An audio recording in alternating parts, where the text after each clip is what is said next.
setelah kematian. Telah meninggal dunia Akung bin Fulan, 78 tahun, pada hari ini 12 Januari 2013 pukul 23.47. Pengeras suara Toa Masjid mengumumkan berita kematian seorang kakek sebatang kara yang semasa hidupnya menghabiskan waktu sebagai petani singkong. Inna lillahi wa inna ilaihi raji'un. Inna lillahi wa inna ilaihi raji'un. Kabar mengenai kematian selalu menjadi momok menakutkan bagi warga kampung Layat. Pasalnya, desa ini seperti terkena kutukan 40 hari. Konon, arwah orang yang meninggal di desa tersebut akan berkeliaran mencari kawan semati untuk dijemput. Terlampau malam, jenazah Mbah Akung akan dimakamkan esok hari. Satu desa mendadak senyap, para warga yang masih terjaga dan semula berada di pos ronda hingga di warung kopi serentak bergegas terbirit-birit pulang ke rumah mereka masing-masing. Azan subuh berkumandang, Bu Ani beranjak dari kasur menuju sumur halaman belakang. Ia hendak mengambil wudhu. Rumah Bu Ani terletak di sebelah rumah Pak Akung. Selama almarhum sakit, Bu Ani salah satu orang yang turut merawatnya sebagai tetangga dekat yang sudah meninggal Mbah Akung sejak kecil. Bu Ani merasa iba pada kakek tua sebatang kara yang meninggal oleh istrinya sebelum sempat memiliki anak. Sumur itu berada terbuka di halaman belakang rumah yang berbatasan langsung dengan tanah kebun singkong milik Mbah Akung. Bu Ani mencabut sumpalan bak agar mengalir air untuk dirinya wudhu. Saat membasuh wajah, Bu Ani menyadari ada yang memperhatikannya dari arah kebun.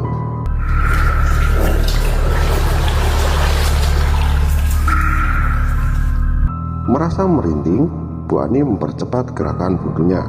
Setelah membasuh kaki, dia berdiri tegap, melempar pandangan ke arah sosok tersebut. Berdiri sosok Mbah Akung berpakaian lusuh penuh tanah di antara pepohonan singkong miliknya. Mbah Akung menatap datar kepada Bu Ani. Ya Allah, Mbah, subuh-subuh sudah ke kebun. Bu, bicara sama siapa toh? Tegur Nira, anak Bu Ani yang melihat ibunya berbicara seorang diri ke arah kebun. Itu loh, Mbah. Kalimatnya tersendat kala melihat sosok yang ditunjuk hilang begitu saja. Bu, Mbah Akung udah meninggal tadi malam. Jelas Nira. Masa? Ngawur kamu, Nir. Bu Ani menolak percaya. Ibu yang ngawur. Wes gantian, aku juga mau wudhu. Balas Nira. Bu Ani mematung terkesiap. Dikala kabar kematian Mbah Akung, Bu Ani sedang tertidur lelap. Seketika sekujur tubuhnya berdesir merinding. Ibu Ani tampak cemas sebab mereka yang meninggal sebelum 40 hari akan menampakkan diri pada orang yang ingin mereka ajak mati. Suasana pagi kampung Layat terasa lebih sunyi dari biasanya.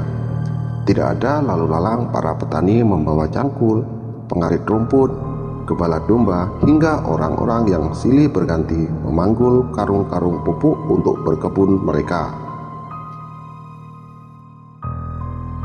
Pemandangan itu berganti dengan raut cemas kerumunan orang yang melayat ke rumah duka Mbah Akung. Kepala desa turut hadir.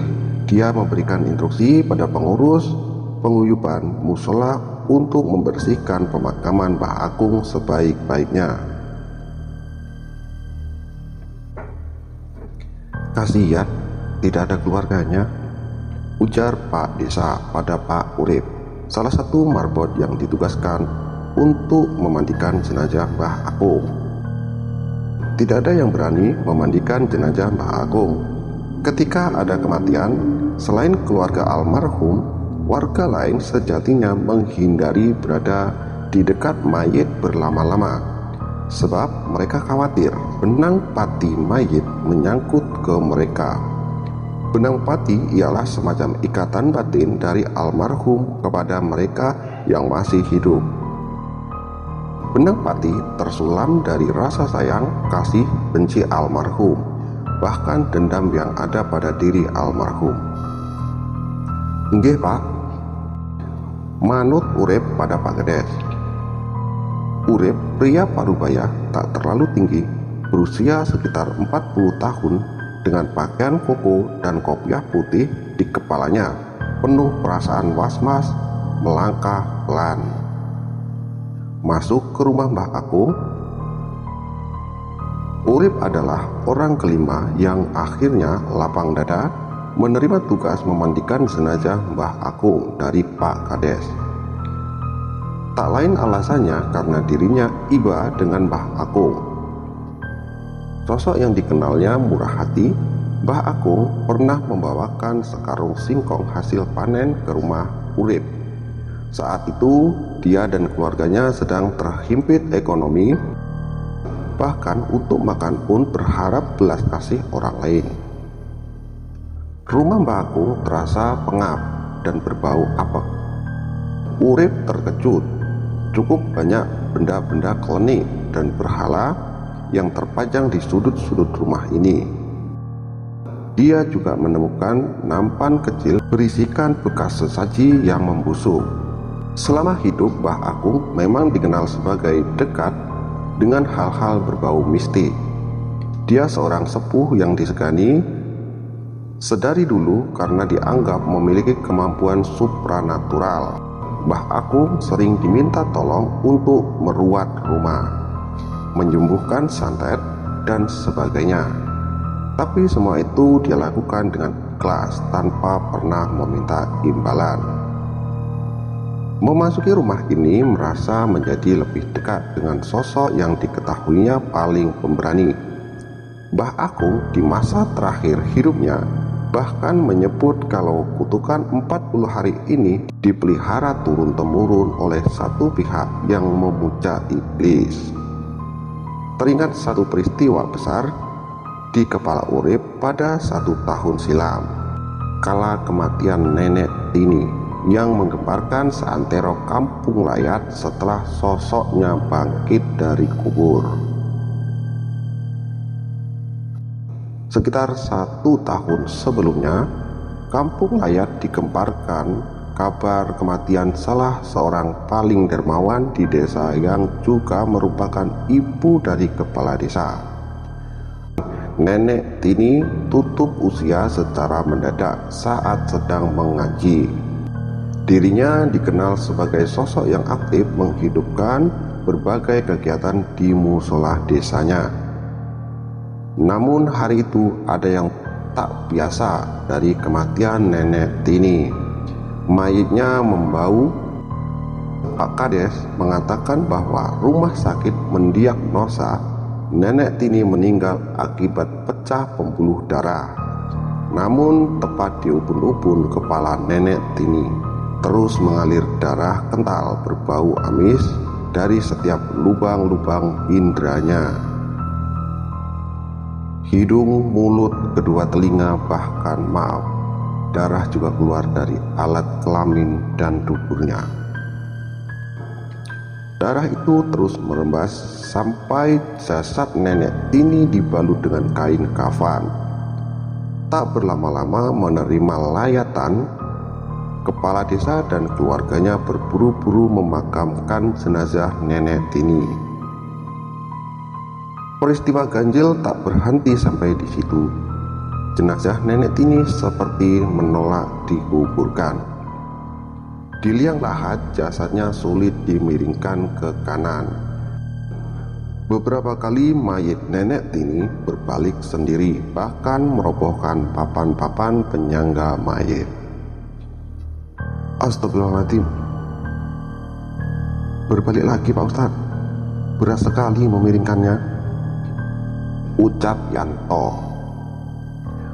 Tidak masuk akal, sudah 3 orang turun ke liang, tapi masih tampak keberatan sampai sulit memiringkan jenazah nenek Tini. Darah yang merembes di kain kafan kian banyak dan basah. Pak Ustadz pun tampak kebingungan sampai derap langkah terseruk-seruk datang mendekati dari arah belakang. Pak Kades, kamu sendiri yang memiringkan jasad ibumu. Sampaikan maaf padanya atas perbuatan yang hanya kamu sendiri yang tahu, ujar Mbah Akung dengan raut cemas. Orang-orang yang mengantar kubur terkejut, namun tak mengerti dengan maksud ucapan Mbah Akung. Dirinya yang dikenal dekat dengan mistik cukup untuk membungkam banyak pertanyaan yang tak sempat diutarakan. Saya? Kenapa? Tanya Pak Kades.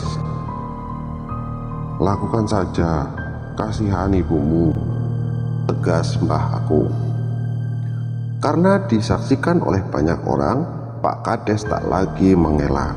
Dengan ragu dia menuruti Mbah Akung turun ke liang lahat. Tampak Pak Kades mendekati ke telinga jenazah untuk menyampaikan sesuatu yang tak dapat didengar. Kemudian pelan dia memiringkan jenazah sang ibu. Benar saja, jasad nenek Tini bisa dimiringkan dengan mudah dibanding oleh 3 orang sebelumnya. Alhamdulillah. Spontan para warga mengucap bersamaan, meruntuhkan cemas. ayo cepat kuburkan, pinta Mbah Akung. Pak Kades keluar dari liang lahat. Rahangnya mengeras. Di tengah keramaian, Pak Kades menoleh ke arah Mbah Akung yang sudah berjalan menjauh.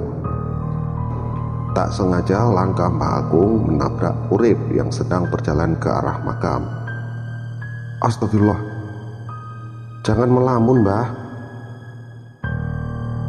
Mau kuantar? Tawar Urip.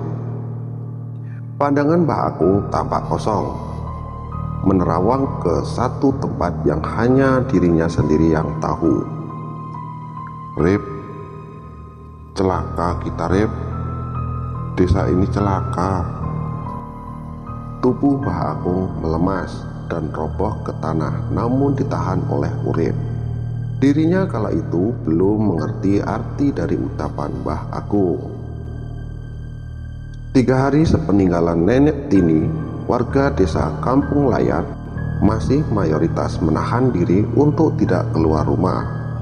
Pasalnya, sekalipun orang soleh yang meninggal, kutukan 40 hari itu tidak pandang bulu, apalagi pemakaman nenek Tini yang terbilang janggal. Tengah malam sekitar pukul 1 dini hari, suara kresek toa masjid berbunyi. Tak lama terdengar kumandang selawat dari suara tak asing didengar oleh warga Kampung Layar. Astagfirullah, nenek Tini. Urip terbangun dari tidur mengenali suara kumandang selawat yang dia dengar. Sontak dia membangunkan Janah, istrinya. Janah ketakutan memeluk Urip. Dia yang sepengajian dengan nenek Tini amat mengenali suara tersebut. Astagfirullah mas. Suara sholawat itu kian lama tak terdengar fasih, tapi hanya nadanya saja dengan gumam senandung mengayun. Rasanya tak hanya Urip dan Janah yang gemetar. Ketakutan di dalam rumah mereka warga Kampung Layat seperti dibangunkan serentak oleh suara tersebut. Namun tidak ada satupun warga yang berani memeriksa langsung. Esok paginya tersiar kabar tak kalah mengejutkan ketika penjaga TPU melapor ke desa bahwa kuburan Nenek Tini terbongkar, berantakan dan jasadnya pun hilang.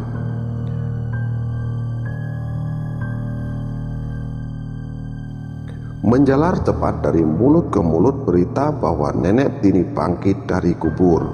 Warga desa ketakutan kala maghrib sudah tidak ada yang berani keluar rumah. Keluarga kepala desa tampak panik. Mereka mengendus ada pencurian jasad di Kampung Layat terhadap jenazah Nenek Tini. Namun ini pertama kalinya terjadi di desa ini. Apakah mungkin ada seseorang yang mencuri mayit? Para warga lebih percaya Nenek Tini bangkit dari kubur dibandingkan kabar penggondolan mayit tersebut. Kepala desa yang tampak terpukul menggagas sebuah pengajian yang dipimpin oleh Ustadz Yusuf. Satu desa dihimbau untuk hadir sekaligus dalam rangka memohon keselamatan pada tahun dan meruat desa dari bala malapetaka. Hampir seluruh warga desa hadir dengan membawa sedikitnya hasil panen mereka untuk dijadikan persembahan tolak bala yang nantinya akan disumbangkan ke desa-desa sekitar. Meski dikenal sebagai desa terkutuk, namun Kampung Layat menjadi desa paling subur dan makmur dibandingkan desa-desa lainnya. Para warganya sejahtera meskipun selalu dirundung ketakutan dan dekat dengan gagasan kematian. Semula acara pengajian dan ruatan tersebut berlangsung khusyuk, sampai satu jamaah perempuan tampak pucat. Dirinya melihat sosok Nenek Tini mengenakan mukena dengan wajah hitam seperti gosong, duduk bersila menyeringai di dekat mimbar tempat imam yang memang masih kosong. Nenek Tini duduk menatap jamaah perempuan itu satu baris di belakang lingkaran para warga. Gerakan tubuhnya mengikuti jamaah lainnya, mengucap kalimat zikir dengan menggerakkan kepala ke kanan dan ke kiri, yang mana kian lama semakin cepat. Cukup sekian pembahasan 40 hari Kampung Layat. Saksikan kelanjutan ceritanya hanya ada di Dunia Misteri.